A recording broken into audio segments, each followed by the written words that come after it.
দেখুন হোর্ডিংটা দেখুন, একেবারে একটা জমি যা থাকে, জমি আমার মালিকানা, আমার যদি মালিকানা হয় আমি তারপরে একটা প্রপার্টি করব, ওখানে সব লেখা আছে, plan of proposed 3-storied residential building at holding number, সব দেওয়া আছে, এলার দাগ, মৌজা, এবং name of the owner Rakesh Kumar Malu, director or of messrs Icon Binamoy private limited, name of the LBS, সব লেখা আছে।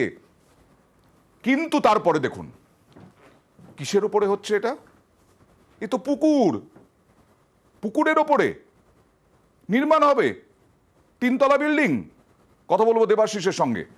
দেবাশিস, নিশ্চয়ই একদম হোর্ডিং দেওয়া আছে, সমস্ত কিছু করা আছে না, পুকুরের ওপরে তাহলে কে অনুমোদন দিল এটা করার? অ্যাকচুয়ালি এই প্রমোটার বা যে মিস্টার মালু, যিনি যার জমি বলে প্রমাণ করছেন, তিনি কিন্তু নিয়ম মেনে বেনিয়ম করতে শুরু করেন। কারণ এই যে ব্যানার বা পোস্টার বা হোর্ডিং যেটা লাগানো হয়েছে, যেটা নতুন দেবাশিস, আমার মনে হচ্ছে তোমার অডিওতে কিছু প্রবলেম হচ্ছে, তোমার হয়তো মাইক্রোফোনটা ঠিকঠাক কাজ করছে না।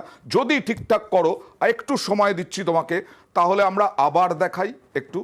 এটা হচ্ছে হোর্ডিংটা, দেখুন একেবারে মালু, মিস্টার মালু তার নামে আছে, কিন্তু পুকুরের ওপরে 100 বছরের পুকুর, এটা কে দিল অনুমোদন?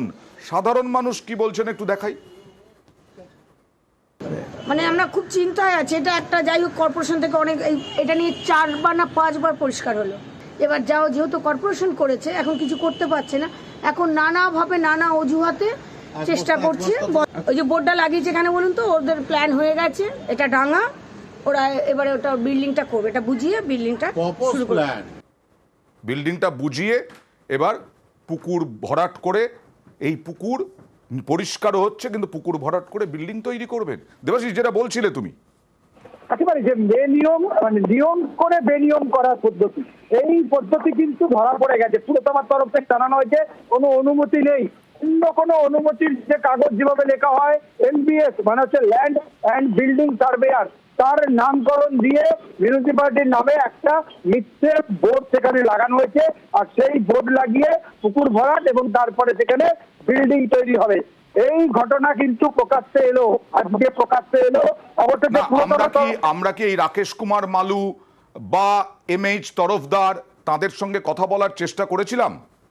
দেখো, অবশ্যই MH তরফদার হচ্ছে পুরসভার কর্মী, সেখানে মুখ্য প্রশাসক বলছে এরকম কোনো অনুমতি তারা দেয়নি, এবং যে বোর্ড আছে সেখানে পুরসভার কোনো স্ট্যাম্প নেই। আর যে মালু, তার সঙ্গে কিন্তু আমরা যোগাযোগের বারবার চেষ্টা করেছি, অবশ্য তিনি ফোনে কথা বলেছেন, তিনি দাবি করেছেন এটা তিনি জানেন না, তার প্রমোটার নাকি করেছে যাকে এই কাজটা করতে দেওয়া হচ্ছে, অর্থাৎ তিনি তার প্রমোটারের ঘাড়ে ফেলে দিলেন। আর সেই বিল্ডিং এ যে বড় একটি বিল্ডিং রয়েছে মালু, তার বাড়ির সামনে সেই পোস্টার, আর তিনি নাকি সেটা জানেনই না। অর্থাৎ পুরসভা থেকে বলা হচ্ছে একটি বেআইনি হোর্ডিং, এবং এই হোর্ডিং লাগিয়ে কিন্তু দিনের পর দিন রাতের অন্ধকারে পুকুরের বেশ কিছু দেবাশিস, আমরা নিশ্চয়ই প্রমোটারের খোঁজ করব, নিশ্চয়ই মালুর সাথে আবার যোগাযোগ করব এবং জানতে চাইব তিনি যদি প্রমোটার, তাকে যদি প্রমোটার এরকম ভাবে করে থাকেন, তাহলে তিনি কি স্বীকার করবেন? দেবাশিস, অবশ্যই দেখো, প্রমোটারকে আমরা বারবার খোঁজার চেষ্টা করছি, সেখানে তার কোনো নাম পাওয়া যায়নি। প্রমোটার কে আছেন তার জিজ্ঞাসা করা হইলো মালু বা তার পরিবারের, সেখানে তার বাড়িতে তারা কিছু বলতে চাননি। ফলে সবাই না জানার ভান করে না সবকিছু জেনে বসে রয়েছে। তাদের অনলি একটাই আইনা, সেটা হচ্ছে 100 বছরের পুকুর, এটাকে বুঝিয়ে ফেলতে হবে, সেখানে 3 বিল্ডিং করতে হবে। এবং এই ঘটনা ঘটছে, আমরা কিন্তু এইটা আবার ফলো আপ করবো এটার। দেবাশিস, আমরা জোকের মতো, চীনে জোকের মতো লেগে থাকবো, কারণ এই পুকুর এখনকার দিনে বাস্তু জমি হয় কি করে? যদিও মুখ্য প্রশাসক তিনি বলছেন, অস্বীকার করছেন, তিনি কোনো অনুমোদন দেননি, পুরসভা কোনো অনুমোদন দেয়নি। দেখুন, যেটা পুকুর বলে পুরসভা পরিষ্কার করেছে, সেখানে পারমিশন দেবে না বিল্ডিং করার, তাহলে তো পুরসভা কেন পরিষ্কার করবে? ওয়াটার বডি বিল্ডিং প্ল্যানের আমাদের কাছে কোনো ছবি নেই। এবার কেউ যদি ওখানে নিজের নাম করে লিখে দেয় যে এখানে প্রপোজড আমার বিল্ডিং হবে, এটা কমপ্লিটলি বেআইনি কাজ। যে বা যারা ওই নোটিশ লাগিয়েছে ওখানে বিল্ডিং হবে, আমরা তাদের খুঁজে বার করবো কারা নোটিশ দিয়েছে, এটা তো হতে পারে। একদম হতে পারে না, নিশ্চয়ই খুঁজে বার করুন প্লিজ। আর আরেকটা দেখাবো এবার, যাদবপুর লাইন পারাপার করছেন সাধারণ মানুষ, কেন জানেন?